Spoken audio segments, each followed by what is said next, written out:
Olá pessoal, tudo bem? Nessa aula de hoje nós vamos falar de um assunto extremamente importante, um assunto muito concursável, que é a parte do imobilizado, né?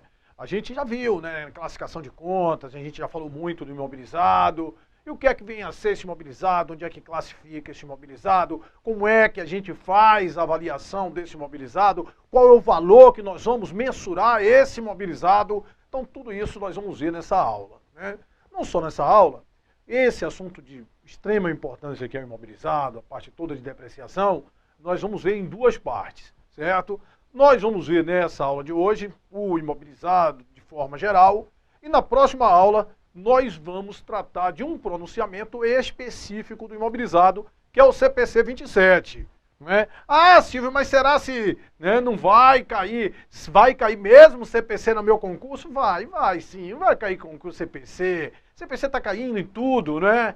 Então, e a gente segrega, por acaso não cair o CPC nesse concurso, você está estudando, não caiu o CPC, você pega e não assiste a aula seguinte, certo? Que vai tratar, vai esmiuçar o CPC 27, certo? Nessa aula nós vamos falar bastante coisas aí do imobilizado, já até dando umas pinceladas, que o CPC 27 trata tudo de imobilizado. Como nós vamos ver imobilizado, acaba a gente falando aí alguns, né, aspectos do CPC 27, certo?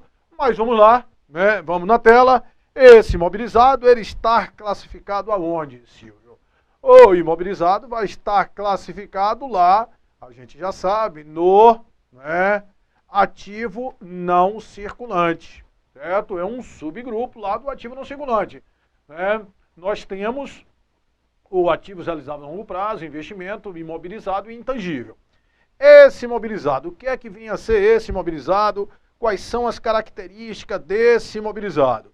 Primeira coisa, eles são bens, ó, bens corpóreos, certo? Corpóreos, destinado ao uso da companhia, destinado ao uso, né? Ou seja, tem que estar o uso. Se a empresa não estiver usando, ele não vai ser imobilizado, certo? Tem que ser destinado ao uso, tem que ter uma vida útil, né, maior de que um ano. A empresa tem que ter o controle, certo? Tem que gerar benefícios. Para que você reconheça o imobilizado, tem que ter tudo isso aí. Tem que ser bens corpóreos, bens materializáveis, certo? Tem que ser destinado à manutenção da empresa, destinado ao uso. Tem que ter uma vida útil maior de que um ano. A empresa tem que ter o controle e é provável que vai gerar benefícios para a empresa. Se você adquiriu algo que ele só vai gerar benefícios naquele exercício corrente, aquilo não pode ser classificado como imobilizado, certo? Por quê? Porque ele tem que gerar benefícios além do exercício corrente. Ele tem que ter uma vida útil maior de que um ano, certo? A gente tem bens com características de imobilizado que a gente identifica logo. Por exemplo, né, máquinas. Máquinas a gente está vendo, Silvio, máquinas. O normal é que máquinas, equipamentos, né, sejam imobilizados. Lembra aí, máquinas, equipamentos, veículos, né? A gente tem móveis e utensílios. Tudo isso aí são, né, bens lá do ativo imobilizado, certo? Claro, você olha para isso aí, você vê uma máquina, o normal é que a máquina, como é um bem corpóreo, se a empresa estiver usando, vai ser imobilizado, né? Um veículo, um equipamento, mas você tem que ficar atento. Por quê? Porque para ser do ativo imobilizado, não pode ser destinado à revenda. Então, se for destinado à revenda, vai estar lá no circulante, ou dependendo da situação, no ativo realizado a longo prazo. Então, se a empresa vender máquinas, aí não seria imobilizado. Se a empresa alugar máquinas, também não seria imobilizado, porque ela não estaria utilizando isso aí, certo? Então, tomar cuidado, esses imobilizados aí, né, não tem maiores problemas. Ferramenta. Ferramenta é um imobilizado, vai ser registrado no imobilizado, desde que você vá usar, né, por mais de um ano. Certo? Tem que ter essa vida útil aí maior de que um ano. Beleza, aí a gente pegou, né, atendeu lá, né, o ativo, como nós falamos, né, no CPC 00, tem um tripé do ativo. Os recursos controlados, né, decorrente de eventos passados, que se espera que vai gerar o quê? Vai gerar benefícios futuros para a empresa, certo? Então, como o ativo imobilizado é um ativo, então tem que controlar e tem que ser provável que vai gerar os benefícios. Para que você reconheça um imobilizado, além disso, você tem que conseguir o quê? Mensurá-lo com segurança. Certo? A gente tem que conseguir mensurar ele com segurança. Beleza, né? A gente tendo aí as características, já começa a saber identificar o que é um imobilizado, aí a gente vai registrar um imobilizado. Você comprou um imobilizado, qual é o valor que você vai levar para aquele imobilizado, né? Pessoal, todos os gastos para colocar aquele imobilizado nas condições pretendidas pela administração, certo? Então, se você pagar, né, tiver um gasto com frete, um gasto com instalação, tudo isso vai incorporar o custo ao custo do imobilizado, certo? Comprou, teve frete, né, teve seguro, teve instalação, teve gastos com teste para ver se está funcionando normalmente. Todos esses gastos incorporam o custo do imobilizado, certo? Agora, a partir do momento que aquele imobilizado estiver nas condições pretendidas pela administração, cessam-se os custos para o imobilizado.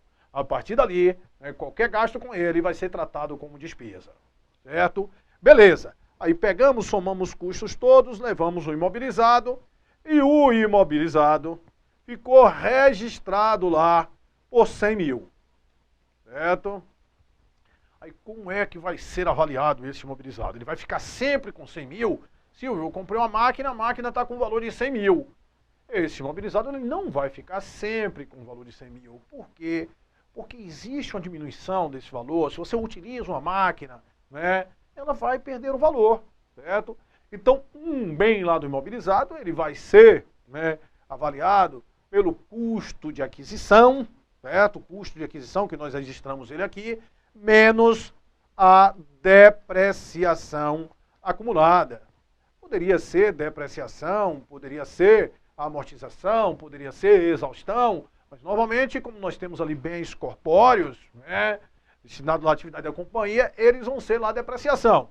Tem exemplos de bens que eles se exaurem, por exemplo, né, os relativos às minas, às florestas, são recursos minerais, eles vão se exaurir, certo? Não seriam ali especificamente a depreciação. E se você tiver os bens incorpóreos, eles vão acabar sofrendo o quê? A amortização, certo? Então, está lá o imobilizado vai sofrer essa depreciação, essa diminuição de valor, né, que ele vai ter, a gente vai ter uma redução no valor do imobilizado. Por exemplo, a depreciação acumulada. É a perda, né? A depreciação acumulada vai ser uma conta que vai retificar o valor do imobilizado. É uma conta retificadora, é uma conta patrimonial retificadora do ativo. Certo? E o que é que vinha a ser isso aí? O que é, Silvio, o que é a depreciação em si? Certo? A depreciação é a perda de valor que vai sofrer um bem tangível em função do uso, você está usando, em função da ação da natureza ou em função da obsolescência. Certo? É a perda de valor, seja com uso, com ação da natureza ou com obsolescência. Então, é sabido que um bem, como você está usando, ele perde de valor. Ou, se sair uma tecnologia melhor, ele vai ficar obsoleto. Então, aquela redução do valor do bem, em função do uso, ação da natureza ou obsolescência, é o que a gente chama de depreciação. Então, com o passar do tempo, o bem vai fazendo o quê? Ele vai diminuindo de valor. Certo, Silvio? Então, quando você compra um imobilizado por 100 mil, na realidade, era para você tratar aqueles 100 mil logo todo como despesa. Né? Aquilo era para ser uma despesa para você. Mas não é permitido. Existe o princípio da competência, que diz que as receitas de despesas elas devem vir simultaneamente quando elas se correlacionarem. Lembra disso aí? É um item lá. Receita e despesa de acordo com o fato gerador. E receita e despesa ela deve vir sempre simultaneamente quando elas se correlacionarem. Então o que é que acontece? Esse imobilizado eu não vou jogar 100 mil dele todo como despesa. Por quê? Porque ele vai gerar uma receita. Ele vai gerar receita. Vai. Né? Então, pessoal, presta atenção. Aquele imobilizado que você comprou com 100 mil, vamos supor que ele vai gerar receita, ele vai dar lucro para a empresa durante 5 anos. Ó, X1, X2, X3, X4 e X5. É a vida útil daquele bem. Então, durante aquele tempo ali, eu vou depreciar. Eu vou pegar 100 mil, dividir por quanto tempo? Por 5 anos, que é o período de tempo que se espera que ele vai gerar de benefícios. 100 mil dividido por 5 anos, eu vou ter aqui no ano X1 uma despesa com depreciação. 100 mil dividido por 5 anos, ó, 20 mil. Em X2, uma despesa com depreciação, 20 mil. Em X3, uma despesa com depreciação, 20 mil. Em X4, uma despesa com depreciação, 20 mil. Em X5, uma despesa com depreciação, 20 mil. Ou seja, eu, reconheci a despesa de acordo com o tempo que ele vai gerar receita. Certo? Isso está totalmente em confronto com o regime de competência. Não reconhecer toda a despesa logo no momento da aquisição. Vai gerar despesa? Vai. Mas em função do prazo que ela vai gerar receita, aquele bem. Que aquele bem vai gerar receita. E qual é o prazo que ele vai gerar receita? É a vida útil dele. Certo? É a vida útil. Certo? Então, essa depreciação que nós vamos fazer vai ser em função da vida útil do bem. Certo? Em função da vida útil do bem. É a perda de valor. Uma coisa é a depreciação. Certo? E outra coisa vai ser a depreciação acumulada. Certo? A depreciação é um encargo de depreciação que você vai ter ali no ano. Certo? E depreciação é a perda de valor. Então, no ano ele pode ter perdido, naquele exemplo, no ano ele perdeu 20 mil, no outro ele perdeu 20 mil. Agora, qual é o valor da depreciação que acumulou? Certo? A depreciação que acumulou, você tem que somar tudo. Então, depreciação, encargos de depreciação, simplesmente depreciação, isso é conta de despesa. Isso vai diminuir o lucro. Ao passo que a depreciação acumulada é conta patrimonial, é conta retificadora de quê? De ativo. Então, vamos lá.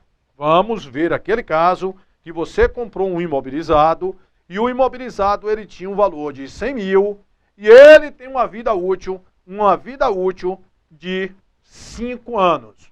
O que é que significa? Que a gente vai depreciar esse bem, jogar esse bem como despesa durante quanto tempo? Durante 5 anos. Aí nós vamos chegar aqui, vamos calcular a depreciação. A depreciação vai ser igual. Ó, é 100 mil? É 100 mil que eu vou fazer por quanto tempo? Por 5 anos. Então, Silvio, eu vou lançar de depreciação, de despesa com depreciação, 20 mil por ano, certo? Então, é isso aqui que vai gerar o lançamento. Quando você calculou, aí você vai ter uma despesa que vai diminuir o resultado, despesa com depreciação, certo? Despesa com depreciação, e a contrapartida dessa conta vai ser a conta depreciação acumulada, certo? De quanto, Silvio? De 20 mil, certo? Aí se ligue. Aí você vai ter o imobilizado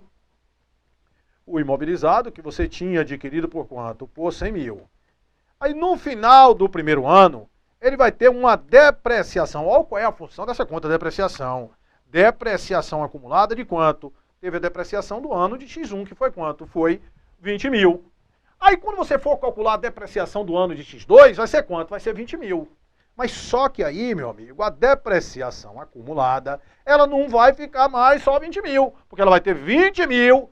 Conta patrimonial, lembra aí? Ela acumula o saldo. A conta de resultado morre o saldo naquele exercício. A conta patrimonial não. Agora ela vai ter 20 de X1 mais 20 de X2. Portanto, vai ter quanto? Vai ter 40. Em X3, vai ter 100 mil dividido por quanto? Por 40, que já tinha mais 20 do ano de X3. 60 mil. No ano de X4, nós vamos ter 100 mil, mais, com uma depreciação de quanto? De 80. Até que no ano de X5, nós vamos ter 100 mil com um bem totalmente depreciado. Certo? Então é isso aí. Certo? Para você não confundir despesa, encargo de depreciação com depreciação acumulada. Certo? Essa depreciação é o que? A perda de valor que sofre um bem em função do uso, ação da natureza ou obsolescência. A gente vai depreciar em função de quê, Silvio? Em função da vida útil do bem. Certo?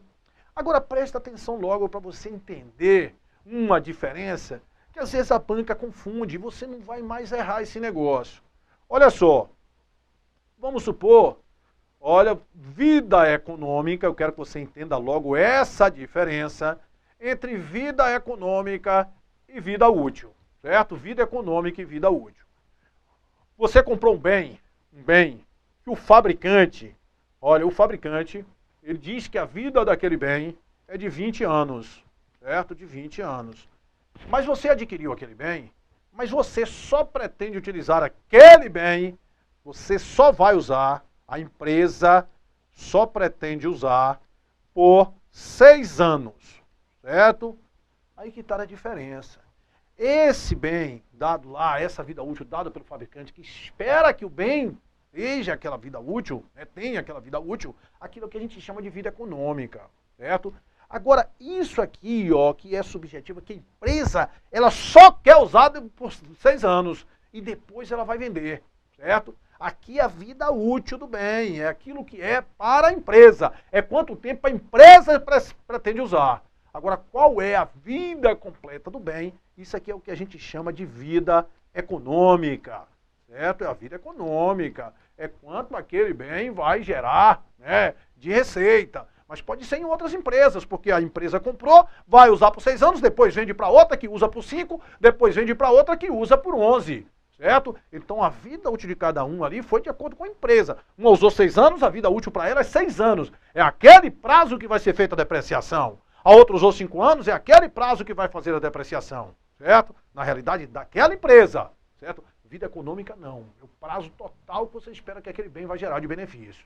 Pode servir para várias empresas, certo? Tomar cuidado aí com esse conceito. Beleza.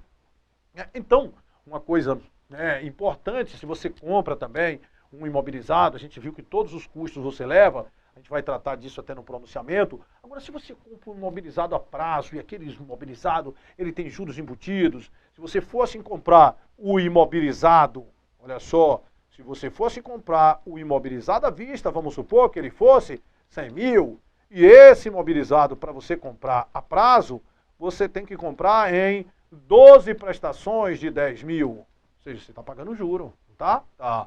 Então, isso aqui, pessoal, quando você compra um imobilizado a prazo, ele vai ficar registrado pelo preço equivalente ao bem à vista.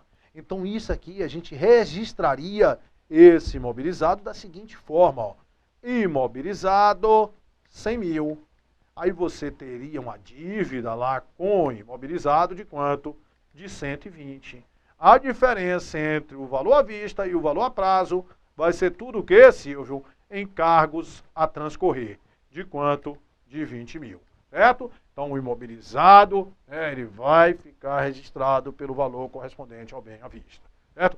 Todos os custos necessários para colocar o imobilizado nas condições pretendidas pela administração incorporam o custo do imobilizado. Beleza.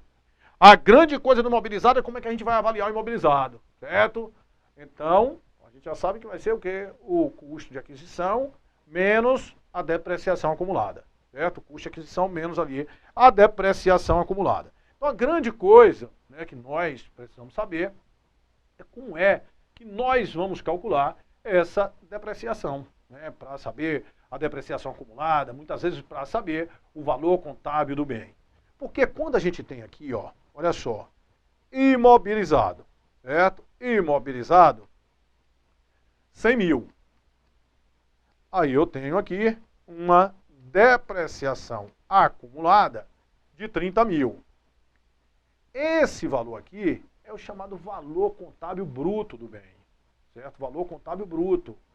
Esse aqui, que é 70 mil, é o chamado valor contábil ou valor contábil líquido. Mas se falar valor contábil, vai ser isso aqui, ó, valor contábil do bem, 70 mil, também chamado de valor contábil líquido, certo? Então você tem ali o imobilizado, o valor contábil bruto, menos a depreciação, a gente chega aí a esse valor contábil líquido. Beleza. Então a grande coisa no estudo aí da contabilidade vai ser a gente, né, chegar a esse valor contábil ou chegar a essa depreciação acumulada. Porque para a gente chegar ao valor contábil, a gente precisa saber a depreciação acumulada. Para a gente saber a depreciação acumulada, eu tenho que saber o quê? Calcular a depreciação. Certo? Beleza. Então como é que nós vamos calcular essa danada dessa depreciação? Olha só, pessoal, né? Vai existir alguns métodos para você calcular a depreciação. A depreciação, deve refletir realmente o padrão de consumo do bem, né? Olha só, como assim, Silvio? Poxa, se eu comprei alguma coisa que ele vai, né, gerar, por exemplo, ele vou conseguir fabricar com aquilo ali, né, 200 mil portas de automóvel, né, e em determinado ano eu já produzi 100 mil portas de automóvel, ele vai estar depreciado 50%, porque a capacidade dele é produzir 200, se já produziu 100, né, 50%. Beleza. Então, a depreciação ela deve refletir realmente esse padrão de consumo lá do bem. Mas se você não tiver uma outra forma que reflita melhor esse padrão de consumo, aí você vai fazer a depreciação linear, certo? Como é essa depreciação linear? A gente vai ter olha só, né, o bem, né, na hora que você vai calcular a depreciação linear, vai ser igual ao valor depreciável do bem, o valor que você vai depreciar, né, vezes uma taxa, ou então o valor depreciável dividido pela vida útil, certo? É o valor depreciável vezes a taxa de depreciação ou o valor depreciável dividido pela vida útil. Como assim, Silvio? Olha só, vamos supor que você adquiriu um bem e o valor de aquisição desse bem, ó, aquela coisa ali foi 100 mil e teve uma vida útil de 5 anos.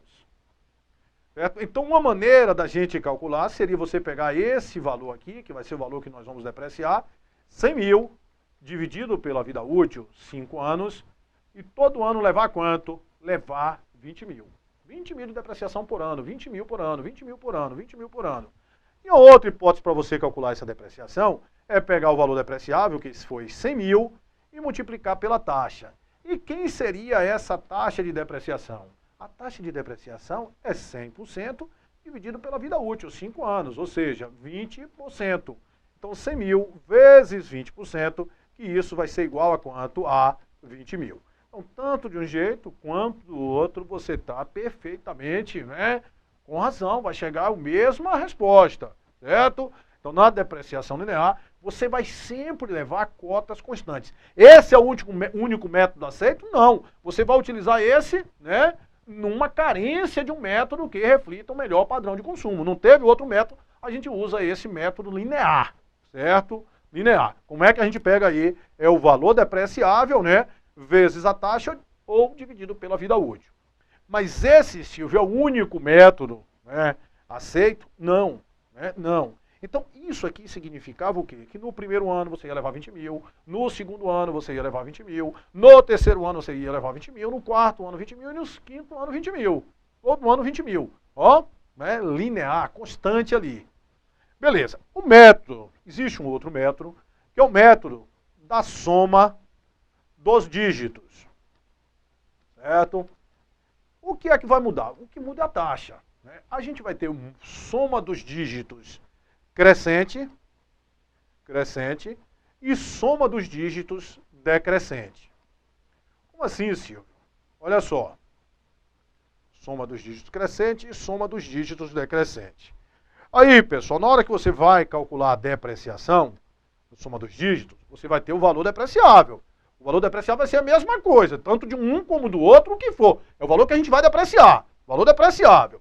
Vezes a taxa. Vezes a taxa. Certo? Só que essa taxa, a de lá, no método linear, nós vimos que a taxa foi o quê? A taxa foi constante o ano todo, né? Ou você dividiu pela vida útil, levou sempre 20 mil. Aqui as taxas não vão ser constantes. A taxa, aqui, pessoal, ela vai ser o seguinte, olha só, o denominador, na soma dos dígitos, o denominador é a soma, é o somatório dos dígitos da vida útil do bem. Da vida útil. Como assim, Silvio? Esse presente caso, o bem tinha quanto tempo de vida útil? Tinha 5 anos. Foi? 5 anos. Aí você vai pegar aqui 5 anos. 5 anos, primeiro ano, segundo ano, terceiro ano, quarto ano e quinto ano. Portanto, nós vamos ter ali o somatório deu quanto? Deu 15. Então, o denominador vai ser 15. E o numerador vai depender. O numerador, se for crescente, você vai crescendo, né? No primeiro ano, 1/15, no segundo ano, 2/15, no terceiro ano, 3/15 e assim sucessivamente. Se for decrescente, a gente começa com 5/15, 4/15. Vamos lá. Então, o Silvio mostra aí para eu ver. Então, no primeiro ano, no segundo ano, no terceiro ano, no quarto ano e no quinto ano, como é que seria isso aí? O valor depreciável, eu já sei. O valor depreciável foi quanto, Silvio? Foi 100 mil. Agora aqui, né, vamos botar, para ficar melhor, ficava 120 mil. Para a gente facilitar aí os cálculos. Vou botar 120 mil. 120 mil. Por que, Silvio, 120 mil? Ou 120 mil, ou 60, ou 90, é porque é um número divisível por quanto? Por 15. Então, vamos supor que o bem, ó, o valor de aquisição, o valor que a gente vai depreciar é de 120 mil. O outro, depois lá, a gente deprecia com 120 mil também. Em quanto tempo? Já viu, em 5 anos. O valor que a gente vai depreciar é 120 mil. Então, no primeiro ano, nós vamos ter 120 mil vezes, ó, 15avos. 120 mil vezes 15avos, ali que eu vou ver qual é o numerador. 120 mil vezes 15avos e 120 mil vezes 15avos. Se o método é crescente, aí o que eu te falei, você vai crescendo os anos da vida útil. Então, o que é que significa? No primeiro ano, você vai levar quanto de depreciação, Silvio? 8 mil de despesa com depreciação. No segundo ano, você não já vai levar 8 mil, você vai levar quanto? 16 mil. No terceiro ano, você vai levar quanto, Silvio? Você vai levar 24 mil. No quarto ano, você vai levar 32 mil. No quinto ano, você vai levar 40 mil. Ou seja, as despesas com depreciação, elas foram crescendo. Né? No total, vai estar depreciado quanto? Vai estar depreciado 120 mil. Diferentemente se for decrescente, porque se for decrescente, no primeiro ano, você ia pegar, ia ser 120 mil, só que aqui não era 1/15, era 5/15, ia ser o oposto do outro. No segundo ano, ia ser 120 mil vezes 4/15. No terceiro ano, seria 120 mil vezes 3/15. No quarto ano, seria 120 mil vezes 4, né? 5, 4, 3, 2/15. E no quinto ano, seria 120 mil, né, vezes 1/15. Que aí nós teríamos justamente as taxas invertidas. Aqui seria 40 mil, aqui seria 32 mil, aqui seria 24 mil, aqui seria 16 mil e no último ano seria 8 mil. Você viu que houve, houve uma inversão? O que foi que houve? No método crescente, soma dos dígitos crescentes, primeiro a gente leva taxas menores, depois maiores. No decrescente, a gente leva logo taxas maiores e depois taxas menores. Ô Silvio, e se fosse um método linear? Se fosse um método linear, se ligue aqui, ó. Se fosse um método linear, no primeiro ano, quanto você iria levar de depreciação? O valor agora é 120. Era 120 mil dividido por 5. Era 24 mil por ano. 24 mil por ano. Então, no primeiro ano, você ia levar quanto? 24 mil. No segundo ano, 24 mil. No terceiro ano, 24 mil. No quarto ano, 24 mil. No quinto ano, 24 mil. Certo? Então aí, né, é o método aí da soma dos dígitos. Aqui soma dos dígitos crescente e aqui soma dos dígitos o quê? Decrescente. Olha só, se ele não te fala nada, se pedir assim uma questão para você resolver pelo método da soma dos dígitos e não for comentar qual é o método, se é crescente ou decrescente, você deve usar o método decrescente, certo? Você só vai usar o crescente se a questão lhe falar que é método crescente. Se não falar, você usa o decrescente. Porque esse, pessoal, é o método mais coerente que você tem. Por quê? Porque você carrega com maiores taxas de depreciação no início, maiores taxas, porque nesse momento aqui a empresa ela não tem muito gasto com manutenção. O bem, em tese, está novo, não vai ter aquele gasto com manutenção. E no final você leva taxas menores né? E vai ter taxas maiores, valores maiores aí de manutenção, certo? Então, nós temos aí soma dos dígitos crescente, decrescente, né, linear. Só para comentar, né, quando você tem a linear, olha só, pessoal, ela é chamada de linear, né, porque ela você leva aqui, ó, taxa sempre constante. Ali você levou taxa sempre de quanto? De 24 mil. Na soma dos dígitos crescente, você começou lá, ó, de 8 mil, né? E foi indo, e aqui foi indo, e chegou para 8 mil. Então aqui seria soma dos dígitos crescente e aqui soma dos dígitos decrescente. Na realidade, todos os três ali, o gráfico é uma função linear. Agora o único que eles chamam de linear é aquela das taxas constantes, certo? Então falar depreciação linear é cota constante. Mesmo você vendo que todos esses aqui, na realidade, né, tratando aí como depreciação linear. Beleza? Então falamos aí, né, do método das cotas constantes, soma dos dígitos crescentes e soma dos dígitos decrescentes. A gente vai ter um outro método que é em relação às unidades, a quantidade produzida, mas isso nós vamos ver no próximo bloco. Certo, pessoal? Agora, de um método para outro, o que mudou ali foi o quê? Foi a taxa. Certo? Enquanto um você leva a taxa constante, o outro você vai levar uma taxa que vai variar, para mais ou para menos. E o denominador é a soma dos dígitos da vida útil do bem. Beleza? Então, a gente pega, dá um tempinho aqui para tomar água e já já a gente volta aí com mais imobilizado, com mais depreciação. Até já.